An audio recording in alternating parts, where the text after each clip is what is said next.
Okay. Okay.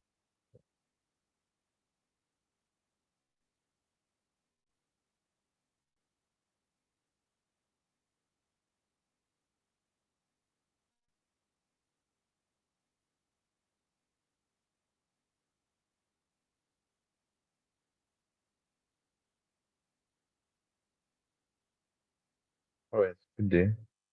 I don't know if I'm audible enough.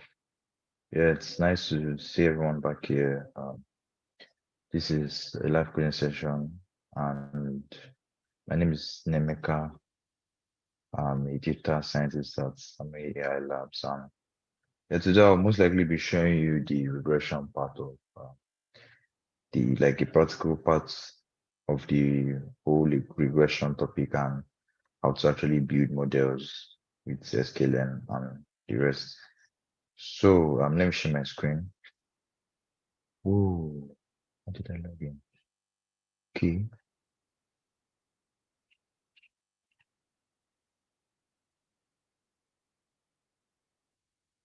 Can anyone see my screen? Or is it dark? It's dark. It's dark. Okay. All right. So what's going to happen is that I'm going to log out and log in again.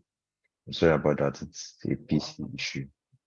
I'll join just right about now. All right, no problem.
So for those that are just joining in, our speaker is coming in. Just had to relog in to fix something, and he's here already.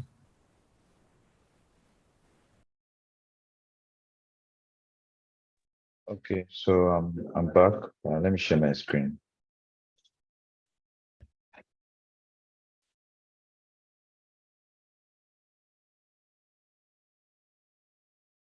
All right, so just to confirm, can you guys see my screen? Yes, we can. Okay, thank you. Where am I? So today I'm just going to show us like how to build the actual models and explain some concepts behind those models for us here, right? So I'm going to recap from last week where we are. we did some kind of feature engineering. We corrected the skewness of the features. We removed missing data. Like we filled missing data values, and we corrected their data types. We did a whole lot of feature engineering and checking the assumptions of multiple linear regression so that our model can actually, be good enough for like our features can be good enough for the model to predict better, right? So today, we're going to continue from there. So you feature engineering also requires you creating new features from all the features you have already, right? So you can see that you can create something called total square foot, and you just like add the basement square foot, the first floor square foot, and second floor square foot, just make the total square foot. You get, and you just like, because there will be some kind of correlation now between them, it's better you remove the old ones, right? You have a choice actually. You can you can leave them and let the model choose which one is better, or you can actually just remove those ones that you used to create the previous ones. Sorry, the previous ones used to create the new one, if you get what I mean. So yeah, so when you do all this kind of like, you find out that there are interactions between features, right? And you can just, instead of using all of them, you can just create one new one that encompasses the whole lot of them, right? And you can use them to train your model, right? So what we did was total bathrooms, total square footage, year built and remote, because there's also a year built and there's also a year that the remote was made, like a remote was done now. So you can just like come up with all those future interactions, like it's just about they call it subject matter. Like you look into the subject, like the topic you are building a model or the subject that you're building this model for, right? And you find out that okay, this one is better if I interact these two features together to create a new feature, right? And you find out that you after doing some EDA, you have done some EDA, and you can just find out that okay, this one is better than, or this one is going to help the model better than the others, right? And we also like did some feature engineering again, like instead of having like if the values were greater than zero, right? You just put it as one, right? As like they have a pool. You can see that some people have a pool area of how many meters, but the pool area most likely will not like affect the price in that much. But if you have a pool, there'll be like a great like it's going to be like a more price, like it's more a better indicator of how much your house would be than the area, right? You see that the houses that have a pool will be more expensive than houses that don't have a pool, right? So these are features that you can create also. Like you map like, it's just like a mapping where you are telling that if you see a value greater than one, that means there's a pool, then you pull one. Like let me just run this one here so we can all see what this was doing, right? So it's going to look at this train pool, right? Let's look at this train pool. That's just the pool area, right? It's going to look at this. Okay. Hope I didn't lose everything. Okay. I think I've lost some of the features because I've not run it from the beginning. So it's when I logged out though, but if I run this again, it's going to take some time. But let me try and run it again, just in case. I'll just run it. I'm sorry, it was when I logged out that everything just got lost. So what I just did was just run everything before this cell. It's going to run everything for me from beginning, right? So let's see. Okay, the data is there. So let me look at the pool area. The data is in the pool area. You see that there are some that are zero, but there are still some that are greater than zero. You see there are 8 unique values, right? And so you can just pull up like the ones that are not zero. You see that there are some that were 6.24 meters, 6.47 meters, and these are just like, you can see they are all like around the same area. So it's even like it's telling to the model that, okay, if this one is great, if this is greater than zero, greater than one, right, or greater than zero, that means there's a pool. If not greater than zero, is there's no pool. And it's kind of a better indicator for the model, because the model can just look at it and, okay, if this is one, that means it's a better indicator that the price is going to be much higher. So that's what helps the model in learning, right? So this was everything that we did in feature engineering. We deleted some unwanted features like the streets, the utilities on the streets. Where are those feature names?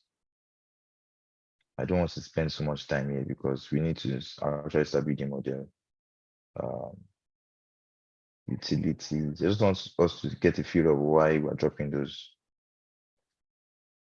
Yeah. So type of utilities available, type of road access, these kind of things they're not really that like they don't really tell apart like the prices, because if they're in the same streets, there's no like telling apart how this one is more expensive than the other one, because if you put that street variable, right? So let's just move on.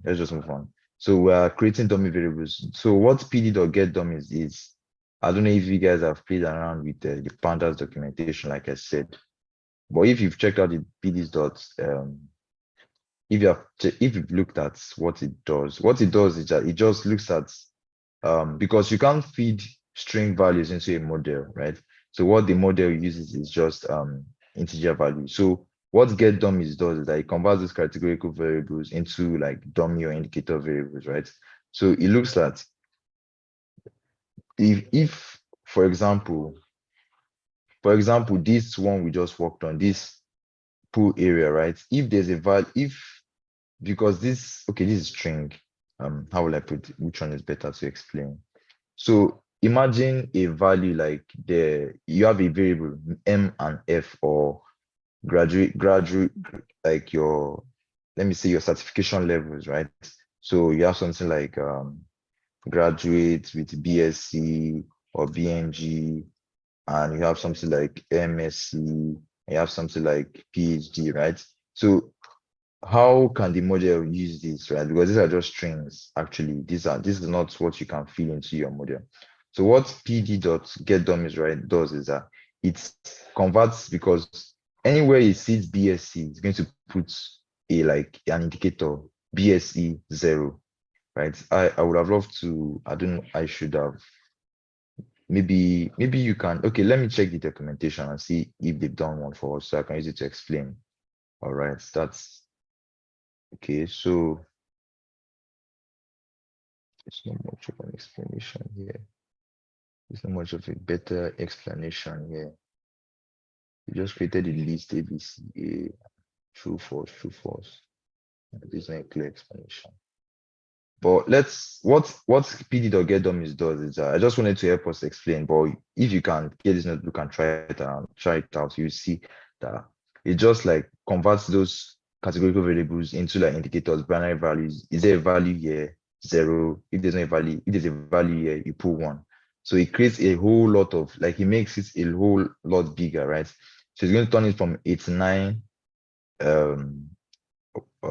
columns to 333 columns, right? Because of all of the features that it added, because of the get dummies, right? So what I'm going to do is that I'm going to just keep on running this. I ran this before, and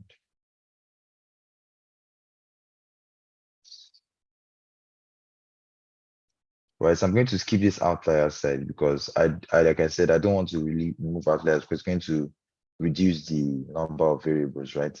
And we're also going to skip all of this, because it's not really that important, right? This is just going to give us the number of different values we have. So it's just going to tell us like number of value count for each of the variables, right?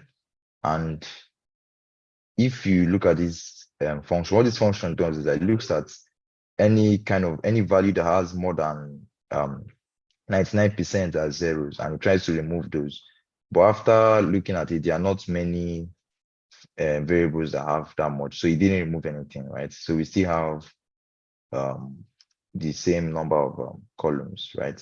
So now we're going to go into the fitting model part, right? So let's get into that. Right. So now if you look at sklearn has the okay. So in real world or in the real sense, you have data, right? You have data and you need to this is all in the material though, but I just want to explain more.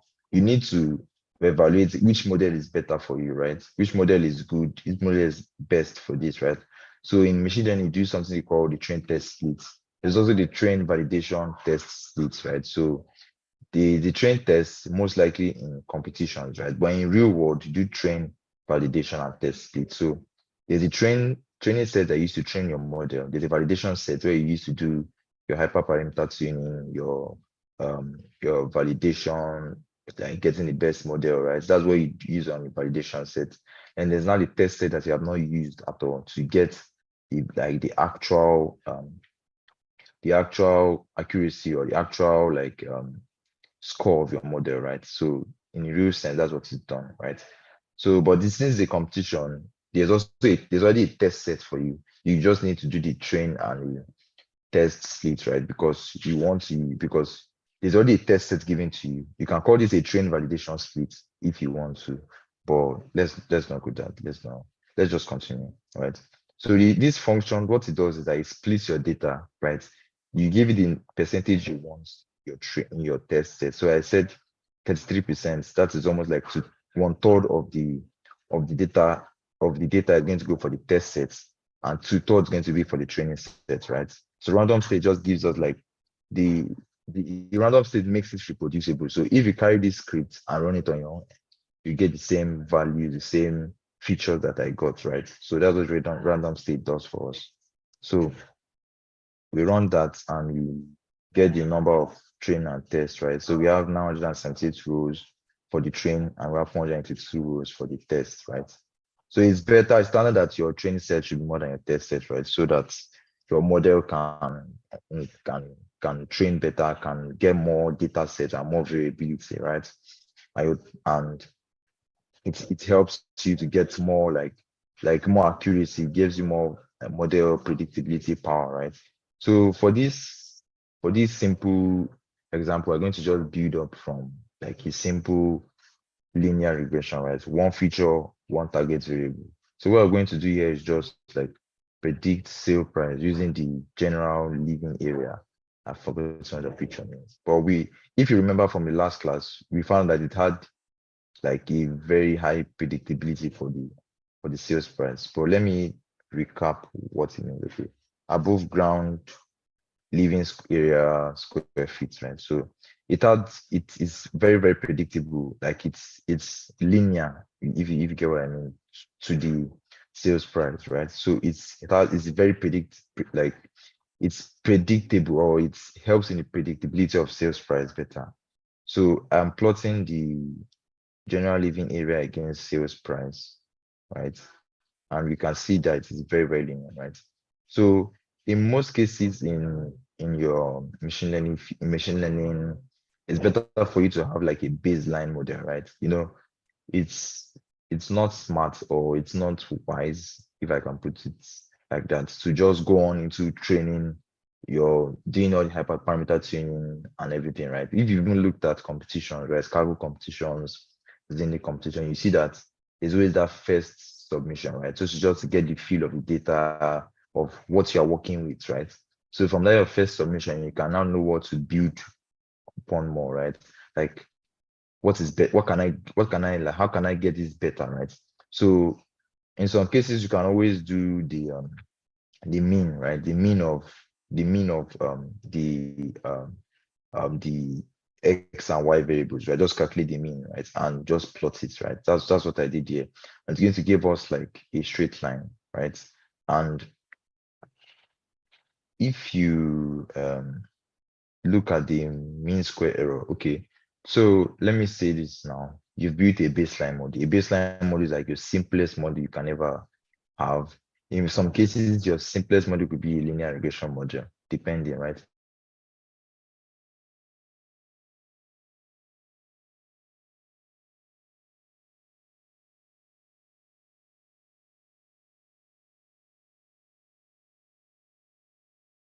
but how quality baseline model is, or like, yes, you want to see the quality of this baseline model, then you, okay, hope my network is good. I'm seeing your internet connection is unstable.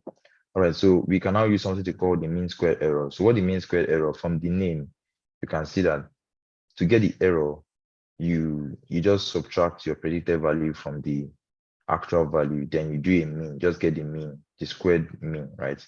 So that's what I'm just doing here. You get the predicted value, right? This is the predicted value and this is the actual value here, right? You just subtract and get the squared, right? And that's your mean squared error. And if we calculate the mean squared error of this simple model, we can see that it was 0.15, right? And you know that closer it is to zero, the closer it is to zero, the better the model, right? So we see that even the baseline model is quite good for this simple linear regression task, right? So let me explain like simple like linear regression. Some of you already know linear regression, maybe did it in maybe a statistics course, or you've taken a course and you know that it's a simple linear regression, just plotting a straight line, right? A straight line on your data, right? And this is the slope, this is your actual feature, and this is your is it the coefficient, your intercept, or your slope. Sorry about that. So so this is your slope, this is your y-intercept, this is your actual feature, and you're trying to predict your y value, right? So most likely in machine learning or in statistics, what you're trying to get are the best slopes and the best y-intercepts, right? So that's what is happening. You're using your data to calculate the best slope and the best y-intercept to best fit your model, right? So if it's now okay, sorry, let me not go there. So what this just means here right now is that in the real world, or in your actual data, your real y, there's going to be a y-intercept, there's a slope, and there's not an error term, because this is real world, right? In real world, yeah, you cannot really like for sure know like what the actual value is, and that's why there's error term, right? So now, when you want to come into the training, you now have to calculate an error, right? Or you want to calculate how far your prediction is far from it, from the real value. Then you calculate your residual, right? That is your dependent variable minus the predicted variable. And so in our use case here, I'm trying to get through this fast because this is not the practical you're looking for. This is still theory, right? So in our own use case, we're predicting sales price. So we're going to calculate the B naught and the B1. We are given a feature, and most likely this error is what you're trying to minimize. You're trying to minimize this error as much as possible. So in statistics, there's a way to do that also, right? Without machine learning, because there was always linear regression since 1990s, because they were also trying to use plots and line plots to to predict some things back then. So there was a statistical way of predicting these values, your y-intercepts and your slope, right? So sorry, your slope and your y-intercept. So they came up with an equation, and I don't want to dwell on this. You can always look at this model book because it's going to take much time trying to explain what all these are, right? So this is it calculating those values, and now we are getting our actual. So this is the prediction, right? This is just statistics, right? This is not actually like machine learning yet. This is just statistics. And from statistics, you can now see that, okay, the line plot is actually, no, it's actually linear. And if we calculate the mean squared error, we find out that it's better than the previous baseline model that we predicted. That was 0.15, and this is 0.07, right? We can we can we can always like calculate your mean squared error using this formula, right? You can just use numpy and do the subtraction and calculate the mean, right? Or you can always import from the metrics library mean squared error from sklearn, right? Because most times in scikit-learn, they've already implemented most of all this for you, right? This here was just how you have done it before sklearn came about, right? So sklearn, you just need to call a call the class of the model and just run the fit and predict, right? But maybe back in the days, the first data scientists had to write out the mathematics for this and do all the implementation on their own, right? That's why sklearn is one of the top libraries, and that's why Python just blew up, right? So yeah, you can always do this using the mean squared error, and you always get the same answer, right? So now, if we just do a plot of the residuals, right? If we do a plot of the residuals, we will see that you can see that the distance of the actual values to the predicted lines is more than this line, right? There's still some that you can call this something like outliers, right? Or you might not say they're outliers. There might be other features that help in predictability, right? But we can always call them outliers in this case. So yeah, that is that on simple linear regression, right? We're going to go into ridge regression, lasso regression, and we'll see what all of that mean, right? And so remember when I talked about the metrics you can always use to grade your model, right? To evaluate your model, the evaluation metrics. There are lots of them, and the popular ones you most likely see are RMSE, MSE, RSS, MAE, and the coefficient of determination, that's R squared, right? So these are all the formulas for getting those values, right? If you want to calculate them yourself, you can always import sklearn library and do all of this manually. So you can see that this is a root mean square error. So there's always a square root at the ending, right?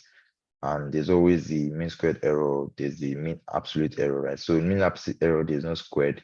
You just get the absolute values of the residual, right? And get the mean of that, right? And this real relative squared error and relative absolute error, I don't know if, yeah, I don't know the use of them.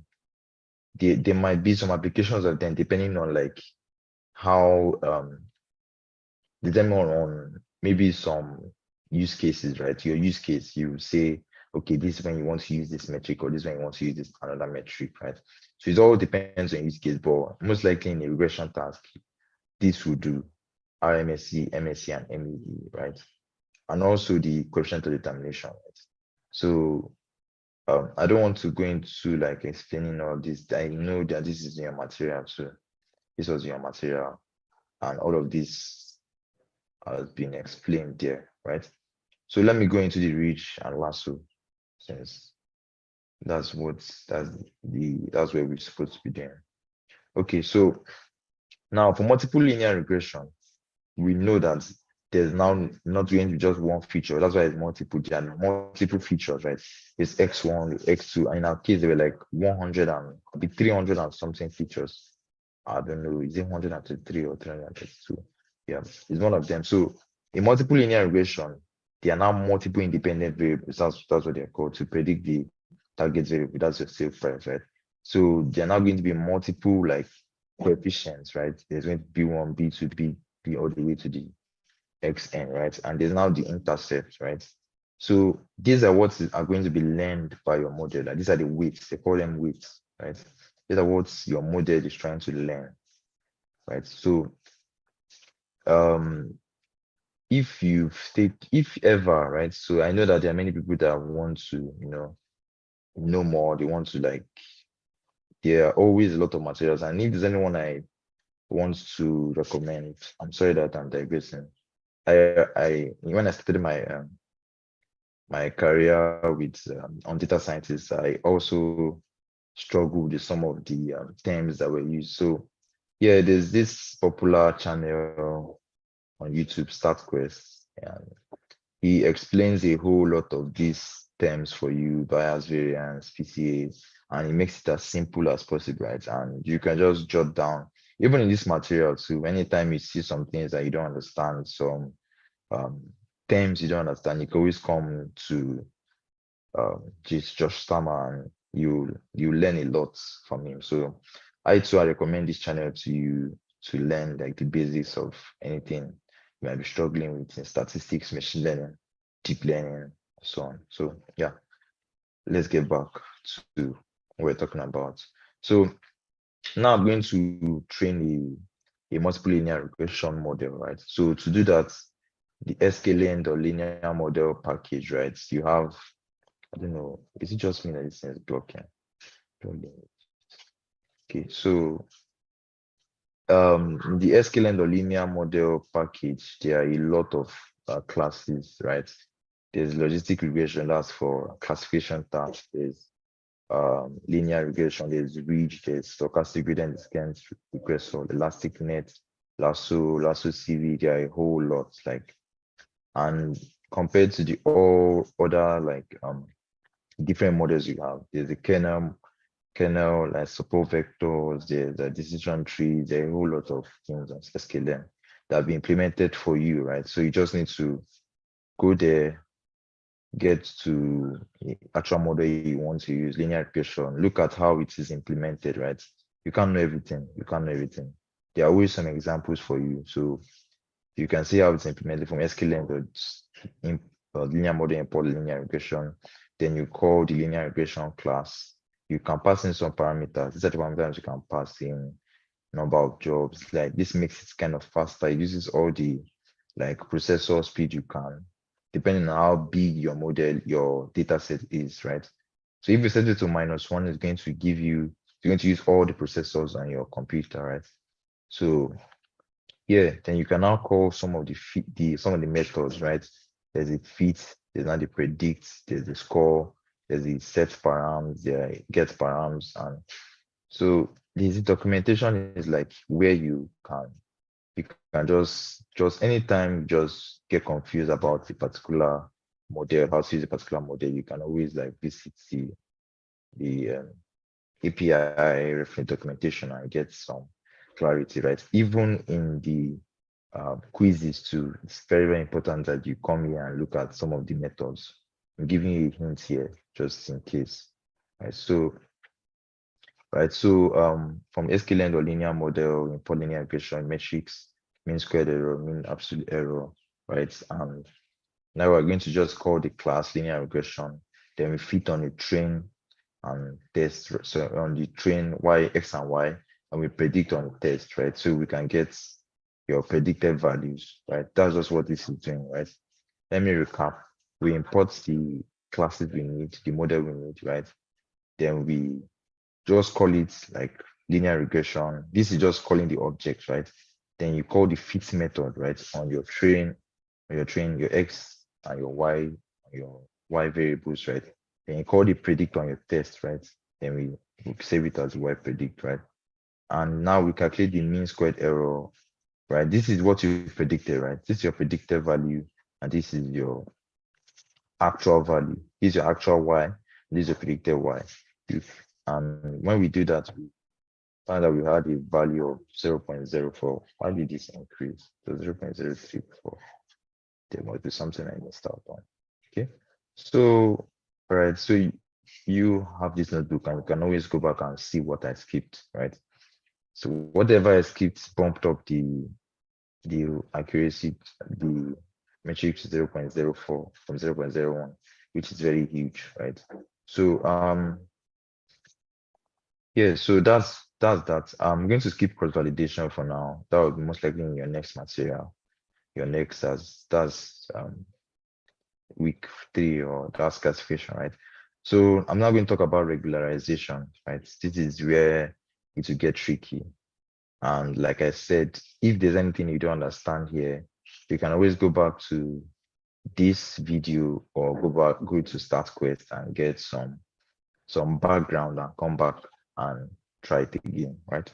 So regularization actually is a technique like to reduce the variance of your model, to reduce overfitting, right? To prevent overfitting by imposing a penalty. So now what is this overfitting? I know most of you know what overfitting is, right? So when overfitting occurs when your model like memorizes your trained data a whole lot and it doesn't perform well on your actual test data, right? So like it memorizes your trained data, like it know it's on us, like it's the most likely call it memorization. You can see that it's yeah, you can only memorization, right? And so now if you now give it a test data, right, a new data to predict on, it doesn't perform well, right? That's overfit. That's what we say. Right. So to curb this overfitting,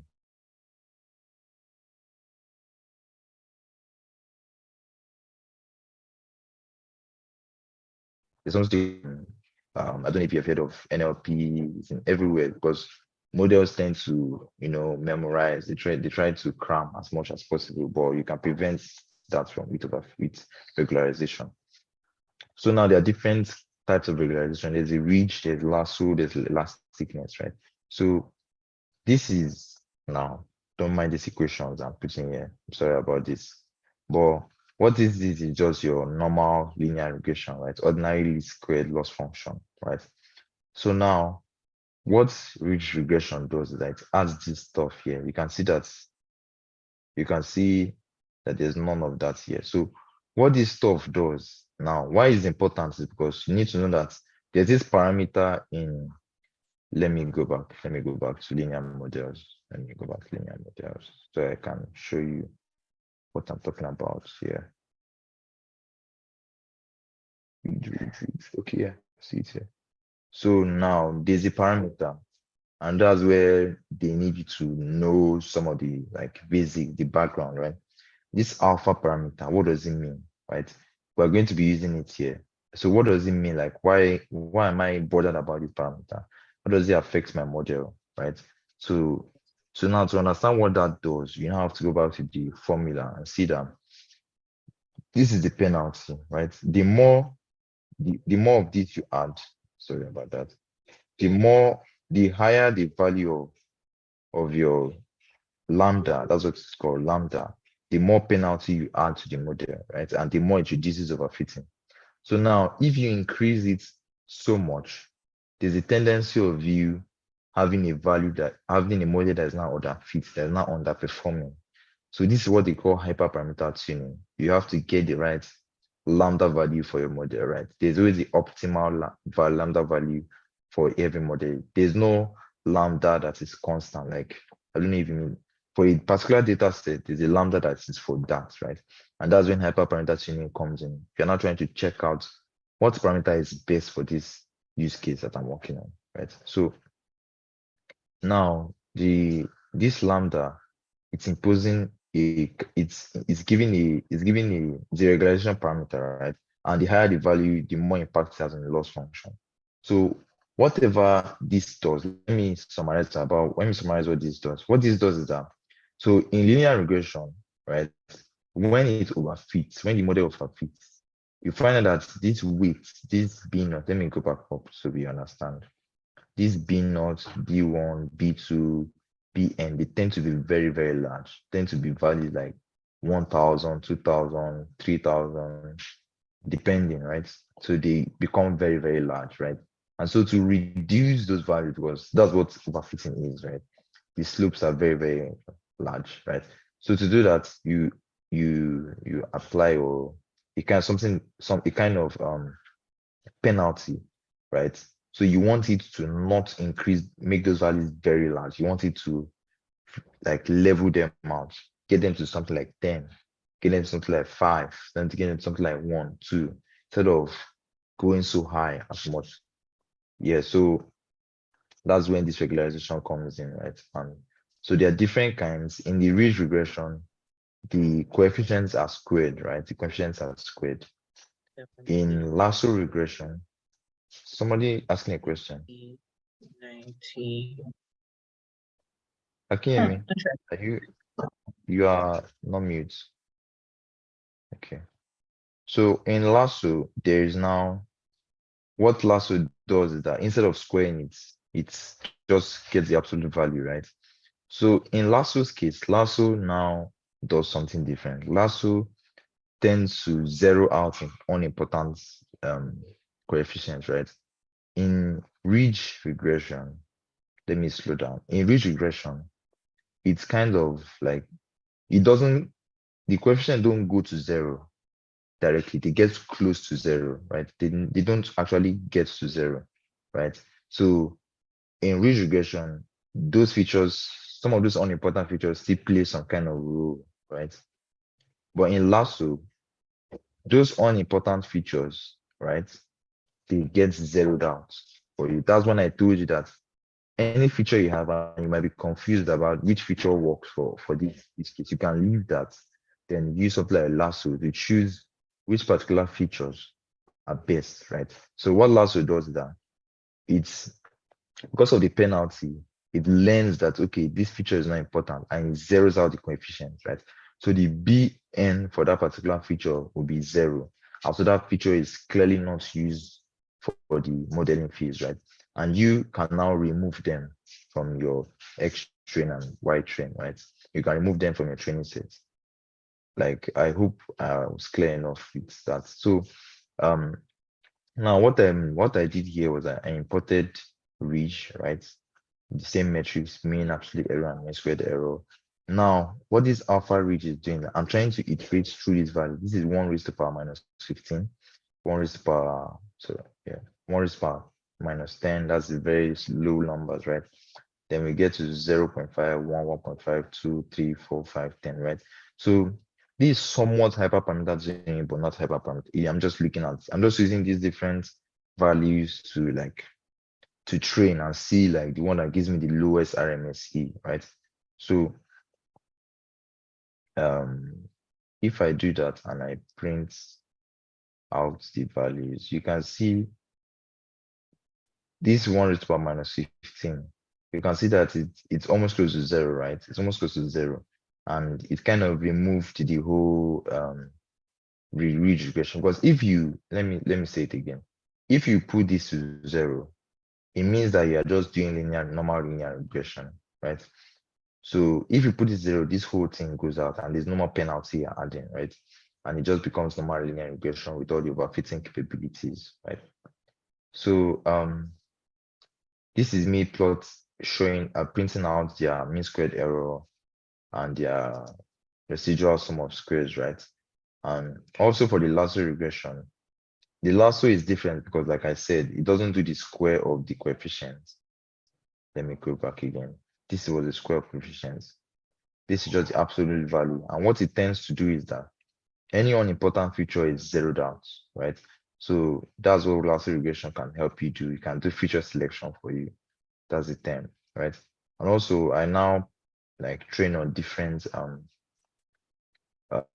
what's it called? Train on different alpha values, right? Because there's also the alpha parameter for lasso regression, right? This alpha for reach and there's alpha for lasso regression, right? So yeah, alpha, but the default value is always 1, right? You can always choose the value from 0 to as large as you want. That's what this means, from 0 to as large as you want, but not including infinity. If you did, I think, I don't know the topic in math. This square, no, this normal brackets means that not including this value, right? If you include infinity, I don't know what you want the model to do, right? So yeah, so that is for the lasso, right? This is me training the lasso on that I that it's so they are Python, they are people are Python users, right? So I don't even need to explain what all this syntax does, but let me go through it. So for I in alpha read, right? So you're going to select each I here, right? One by one, and it's going to call the reach model with that I. It's going to fit it with that particular alpha value, predict with that alpha value. It's going to get the mean squared error and the residual sum of squares, and I'm appending them back. I'm appending them back into the dictionary and printing out their values, right? That's all what that is doing. So for the confusion, the same thing I'm doing for lasso, getting those I's, calling them with the particular alpha values, fitting on that and predicting and getting their mean squared error, residual sum of squared errors, and I'm appending them back into dictionaries and I'm getting their values, right? We can see something like 0.01 for the MSC, which is quite good. And we can see something at 0.11. You see that the more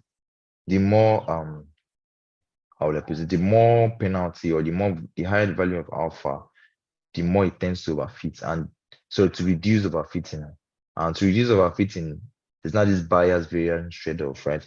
So if you're reducing the variance, you might be increasing the bias, right? But there's always that sweet spot, right? See, as a data scientist, you're trying to find that sweet spot in the middle with the with not the highest variance or the highest bias, right? That's what the whole iteration is for you, right? So now there's now something they call the elastic net, right? The elastic net is a combination of ridge and lasso.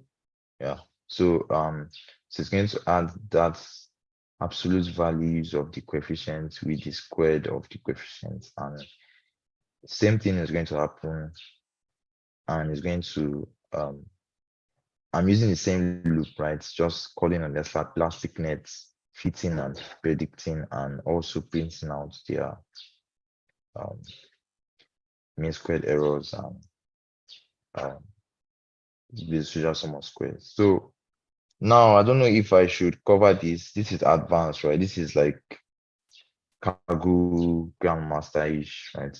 So what this is doing is that so instead of just okay, now Hi, I don't know if you can sorry hear me. to interrupt you. Please, can you hear me? Okay. Yes, I'm I can very hear you. sorry to interrupt you. Okay. All Okay, right. okay. This is concerning I personally that I choose data engineering for my internship. So now Oh, I noticed what we have been doing for the past 2 weeks or 3 weeks is all about data scientists and machine learning. And according to let me hear the schedule of the program.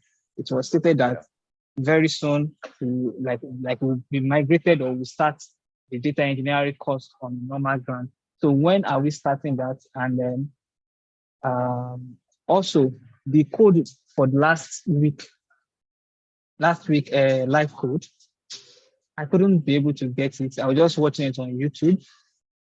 Is there a way you can assist us with that? Thank you. Okay, That will mostly okay. let me answer that question. All right. So question one for the switching over to the data engineering track, that is going to start from stage C. And when you get to stage C, you will do more of things that are relating to data engineering. That's working with Kubeflow, Kubernetes, and the likes. So from stage C, rest assured, you won't be combined with the data science, and you guys will be having your respective live coding sessions separately. And for the other question of the code was shared on the channel just a day after the live coding session. So it was shared as a notebook to the data science channel. So after this live coding session, the code will be shared once again to both the data science and both the data engineering tracks.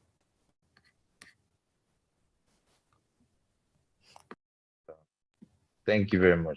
Thank you very much. Thank you very much. You really answered my question.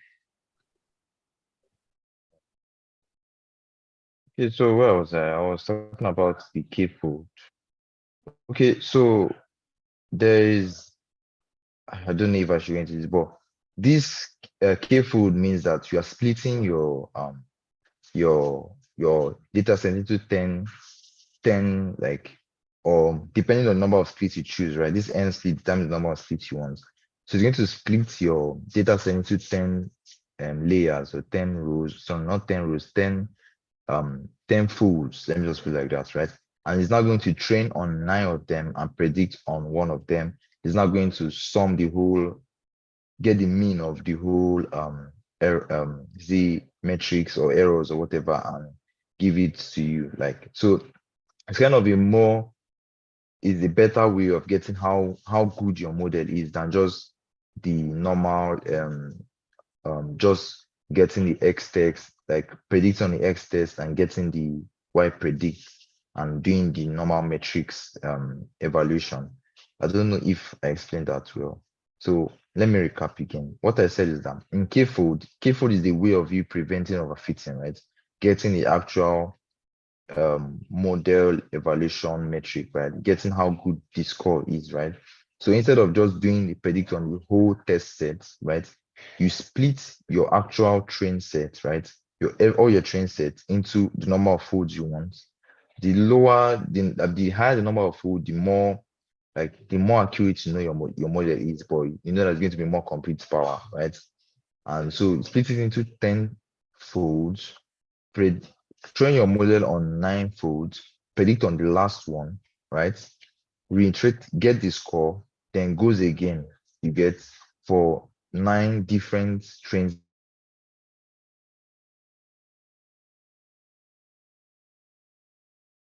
sets, and for test on another 10 split, right? And it now sums everything together, right? And does the mean average of that. So you just get a better view of your model's performance, right? With K-food.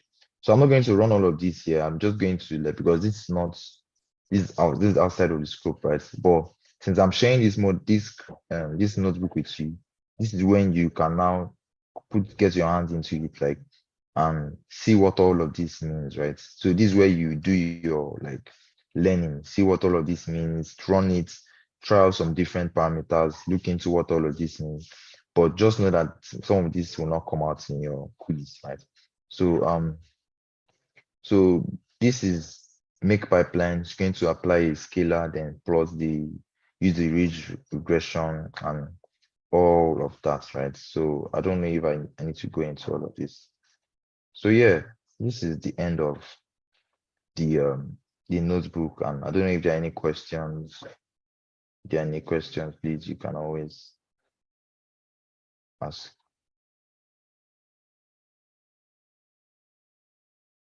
Okay, Olas, raise your hand, please. Okay, good afternoon. Thanks for the session. Okay, so first of all, before I ask my question, I think the observation I had is, I think during the first live coding section, when there was a lot of interruption, you guys said that you're going to mute everyone so that there will be more coordination. Then at the end of the class, you can ask.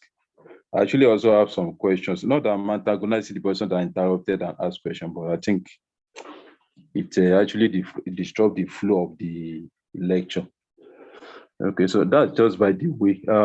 My first question is regularization.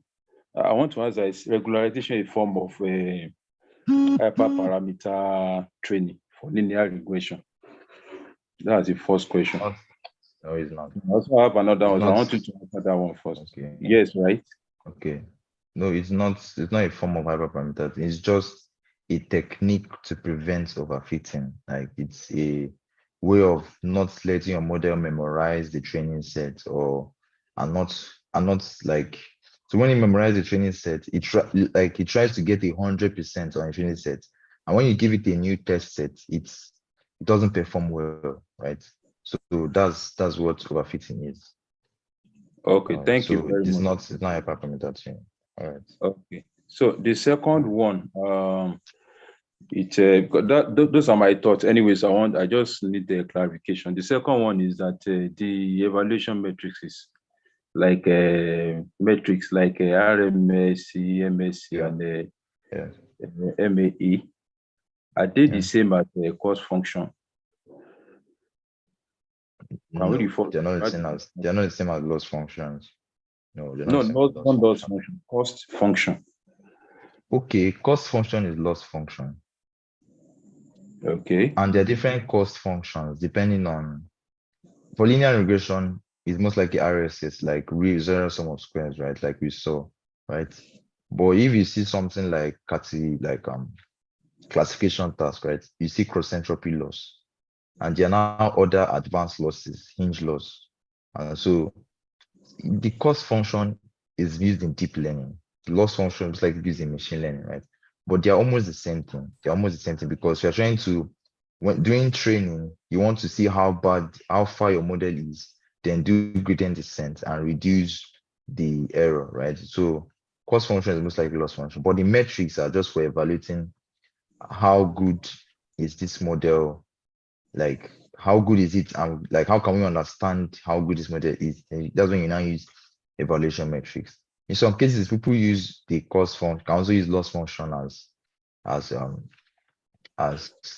evaluation metric, but it's not like they're not the same thing.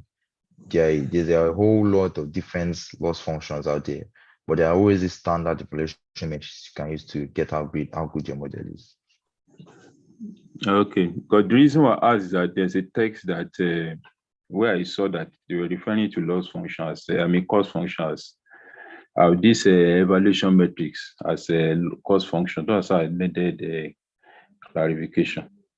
Okay, so then the last one, which one is better? Is there any preference among those evaluation metrics, or what in form of using any one of them? I know a lot of techs at times they want to evaluate the model. At times they use RMSC, at times they use MSC, at times they use MAE.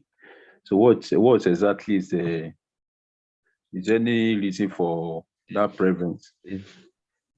There's no reason much. Like it depends on the use case, or like it's depending on the use case, but in most times, they are just the standard evaluation metrics you can use, right? But now you can always, like, there are people that form their own evaluation metrics, right? But there is no one that is better. There's no one that is or better than the rest, right? You can use all three of them and keep building your model with all three of them and see if the three of them are improving, right? Right. So you can just be building with all three: RMSC, MSC, MAE, right? Be evaluating on your model, and you now get a new model and train and see that it's even better. The model is now better by using all those three metrics too. I don't know if you get what I mean, right? You get Yes, what I mean? yes. You can always use the three of them. For me, there's no like one better, but it depends now, because there are some metrics for something like maybe recommendation systems, right? There are some metrics you use for them that you cannot use for, like, you cannot use MAE or MSC, right? So I don't really want to get into that, but if it's regression, MAE, MSC, RMSC, they're all you need. Sometimes R squared is also good, right? Oh, okay, thank you very much. Yeah. I appreciate it. Right. Okay, it's almost 1 o'clock. Okay, if it's Kachi, please. I think you'll be the last person.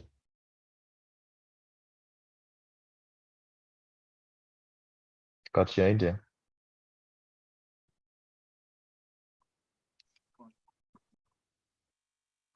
Hello, can you hear me? Yeah, can you? Yes.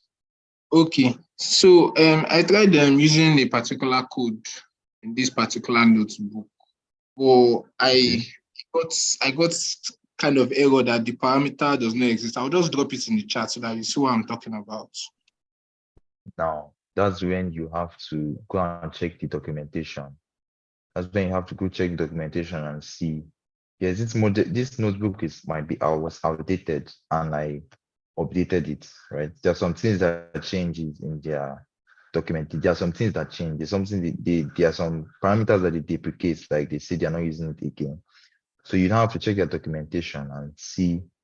If you check the documentation now, you will know that that normalized equals to true is no more there. Like I said, where is it? Okay. Because when you are working on the notebook, it usually brings out this prediction screen. So I checked the input values for parameters. I couldn't find normalized there. So I was just wondering. Okay, yeah, that's it. Yeah, that's it. So just make your documentation is your way out of most of those errors. And yeah, that's how to debug. Right. Okay. Okay. All right. Thank you. Yeah. All right. All right. Thank you very much, everyone. All right, thank you. So everyone, have a nice day and bye bye for now.